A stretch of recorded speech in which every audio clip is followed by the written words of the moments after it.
Yeah, of all the conspiracy theories, there's another one out there that to me is the most outrageous, and it's the flat earth conspiracy theory. Hello, everyone. Martin Zender here, telling you another tale before I begin in earnest on Revelation chapter 17. We're getting to the end of chapter 17, believe it or not, which means we'll be entering into chapter 18. But before that, we are going to be talking about the intoxicant of Babylon, the wine of Babylon. What is it? How is it influencing the earth? What are the Jews doing to make everyone stupid? That's going to be coming up. So you have to look forward to that. Don't go away now, folks. We're kind of like feeling like we're entering the home stretch. But the flat earth, there are many ways to discover without leaving the confines of the earth that the earth is round and not flat. One of them is the Coriolis effect, and sharpshooters will tell you this. When they're shooting a rifle at a long distance, they have to allow for the rotation of the earth. In other words, if they aim directly at a target, by the time it gets there, if it's of a certain distance, it's going to be off because of the rotation of the earth. A flat earth does not rotate. A round earth rotates. You can also look at the shadow the earth casts on the moon during a lunar eclipse, and that will tell you that the earth is round. We know that every other planet surrounding us is round. We can tell that with our telescopes. You can buy a telescope at Walmart and see, like, Jupiter. I think. Well, okay, maybe Target. And when things appear from the horizon at a distance, they come into view gradually. This is proof that the earth is round. Also, when you rise to greater elevations, as you rise in greater elevations, you can see more things. This would not happen on a flat earth. But here's the thing again. Obviously, we've sent, well, I guess it's not so obvious to some people. We've sent spacecraft into space, of all places, for spacecraft to go, and we have taken photographs, beginning with Apollo 8, back in 1967, 68, I think it was. We see photographs of the Earth for the first time. It's freaking definitely round.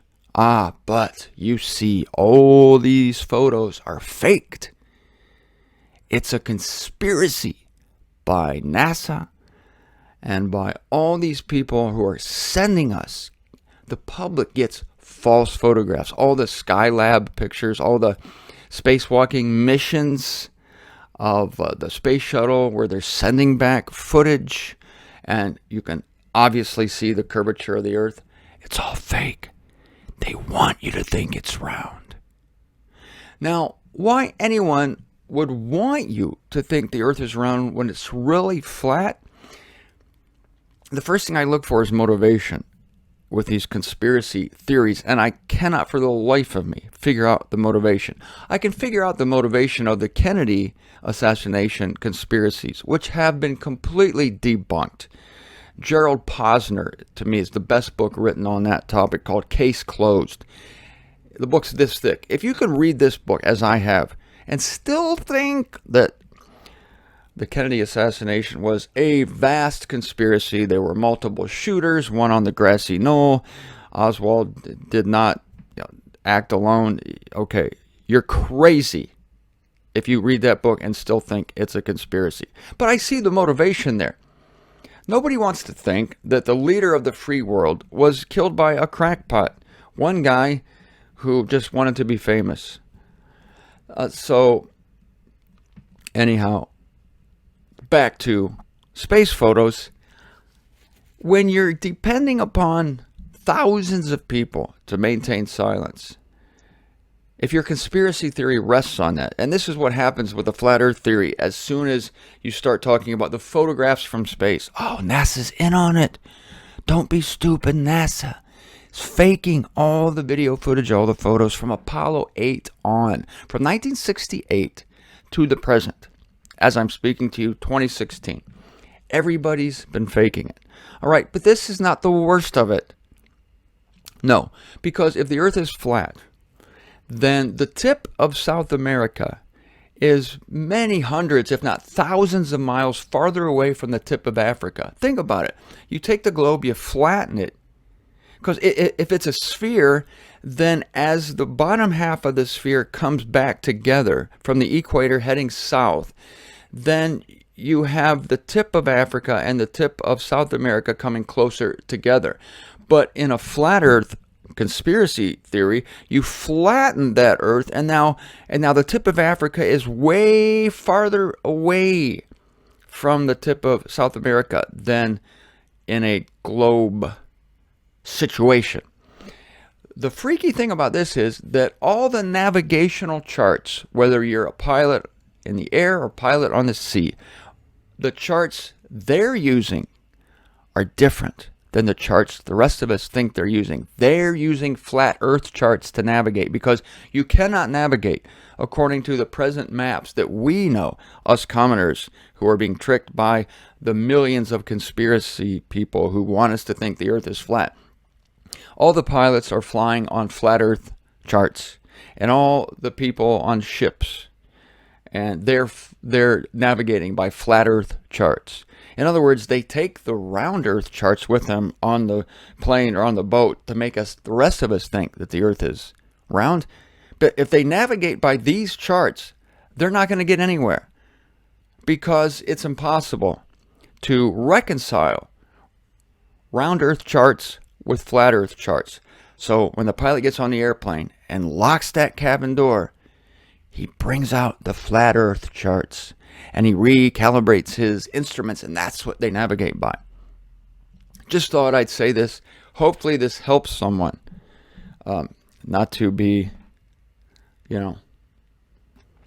dissuaded by the flat Earth theory. The unveiling. We're unveiling things, not concealing them. Revelation 18. They're not saying anything, these people. They're not saying anything. Of the thousands and thousands and thousands of people who have flown since the inception of radar guided and VOR guided, that's VHF Omni Range, that's what the pilots navigate by. That navigate by this electronic means. It's all screwy.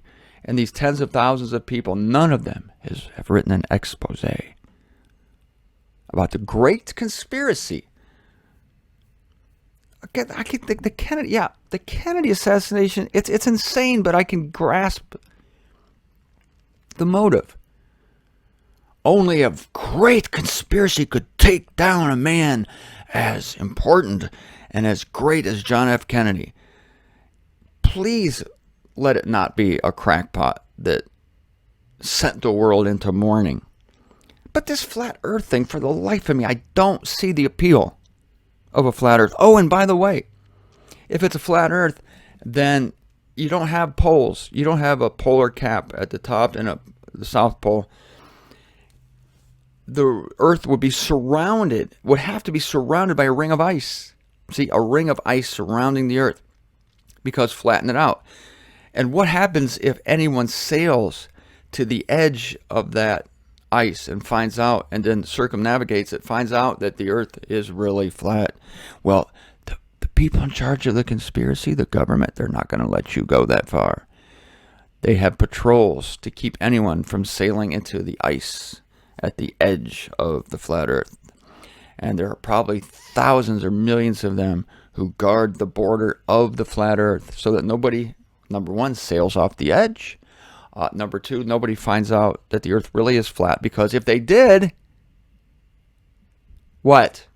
Who flippin' cares? Reminds me of the Truman Show, when Jim Carrey, at the end of the show, breaks out of his prefab world that he doesn't know he's in, goes to the horizon, sails his boat, and knocks through the fake wall. Oh, come on. It's a movie. It's a movie. Truman movie, the Truman, Jim Carrey movie, is a good movie. This is a bad conspiracy theory. The Unveiling, chapter 17. Here is where God gives the answers. I love answers. You know me. I make sense for a living, and I love things that are plain. I'm not the kind of guy who can figure out what people mean. If I ask somebody a question, like, is it okay if I spend the night at your house tonight? And they say yes, that's the end of it for me. I take it at face value. So if I ask to spend the night at your house and you really don't want me to, and you think, Zender's going to be a pain in the ass, and you tell me yes, but you mean no, I will never figure that out because I don't play games. Don't play games with me. See, so I will take your answer at face value. If you mean no, you better say no. Because if you mean yes, it's a yes to me. I'm not looking under the surface. I wonder what they mean. This is why it is so refreshing for me in the unveiling to see God saying what he means. And these things are defined plainly for us. And the 10 horns which you perceived are 10 kings. What are the 10 kings? They're 10 kings. That's it. Don't explain God's explanation. The kings are as literal as can be. And now we're in verse 15. And he is saying to me, these waters which you perceived, again, the waters are literal, the waters which you perceived where the prostitute is sitting are peoples and throngs and nations and languages. Simple. So the waters, and I told you, and I have told you this over and over again, waters represent people. Wow, Zender's a genius to know this. Where did he get this information? It's right here. It's explained. The parable's explained. The waters are peoples. It's a metaphor. These waters are peoples. Waters aren't literally peoples. Water is water. People are people. You don't sail on top of people. And you don't sail on people. And you don't talk to waters as if they're people. They're separate. Thus, it's a metaphor. But in a metaphor, law of language, both nouns, there are two nouns in a metaphor. Both nouns are literal. And the 10 horns which you perceived in the wild beasts, these will be hating the prostitute and will be making her desolate. I'm going to go a little quick here because I can't wait to get to verse 18. I've been dying to get to verse 18 for a week now. But then I'm going to backtrack a little bit. I'm going to regress productively. Don't worry. It will be productive. The 10 horns which you perceived and the wild beasts, these will be hating the prostitute. How can you tell? And they will be making her desolate and naked. How can you tell? And they will be eating her flesh. This is a figure of speech called implication. And that the figure is implied. They don't go out of the writer doesn't go out of his way to say, figure of speech, there's no alert. If only. Metaphor. Metaphor. No. So it's implied. You're supposed to figure out they're not cannibals here. They will be eating the flesh and they will be burning her up with fire. For God imparts, here, listen to this. This isn't the money verse. That's verse 18. But I love this too. And I'm going to have to comment here. For God imparts to their hearts to form his opinion. God imparts to their hearts to form his opinion. So yesterday when I was saying that if people have their opinion and I had my idea, to save the lizard, still God imparted to my heart to form that opinion. So it's not as though I did my thing independently of God and God hijacked what I wanted to make happen what he wanted. It's not that way at all, although it could be presented that way in the relative perspective. Like the mind of man plans his way, but God directs his steps. I've heard that to prove that humanity has a realm of free will. Well, the mind of man plans his way, but God directs his steps. Sounds like part A of that verse is saying you have free will. You can plan what you want freely, but the disposition of a thing is of God. Another verse that could be misconstrued is the lot is cast into the lap, but every decision is from God. The lot would be the dice. You roll the dice, and humans have the freedom to throw the dice. At least we have that freedom, right? But the outcome of the dice, whether it's boxcars, snake eyes, or a 3 and a 7, that's of God. But this is only a relative perspective, and in those examples, we're only considering the fact that the outcome is of God, and that the mind of man plans his way, the Lord directs his steps. The emphasis is on the Lord directs a man's steps. But if you back it up one step to the absolute viewpoint, And this verse in Revelation is helping us do that. We can see that both parts of these verses, A and B, are inspired by God. But in the verse, we're just looking at one aspect, which is the B part of the verse. The fact that God directs the step, every decision of the dice is from Him. And so compared to throwing it, compared to a human throwing it, or a human planning his own way, compared to that, God is doing this. But back it up, and God's even doing that. That's what I'm saying. God's even doing that. And here's proof. Because God imparts to their hearts to form His opinion. So nothing has happened here. They're getting ideas. It's not like the event is occurring. It's not like they're acting. They're just thinking at this point. But if you think a man's thoughts are independent, you're wrong. God imparts to their hearts, that is, to the indications of their desires and their wants, to form His opinion and to form one opinion. And the opinion is a sore one. It's a sorry one. It's a bad one. To give the kingdom to the wild beasts until the word of God shall be accomplished. That's verse 17. God imparts to their hearts, we saw this earlier, to form His opinion. God has an opinion and the kings have an opinion. God says, I don't like the king's opinion. So He imparts on their hearts to form His opinion. I'm giving you my opinion. No. Yes. How can you tell? I'm God? At this time, He plays his God card. That's an ace, buddy. God has an ace up his sleeve. It's called the God card. Love it when He plays that.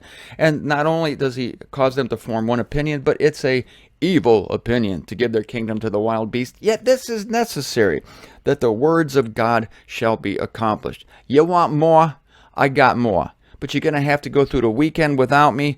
I don't know how you're going to make it. I pray for you, okay? And you pray for me, because I love to be with you, and I will be here. Oh, God willing, I will be here. My plans are to be here Monday morning. Have a great weekend.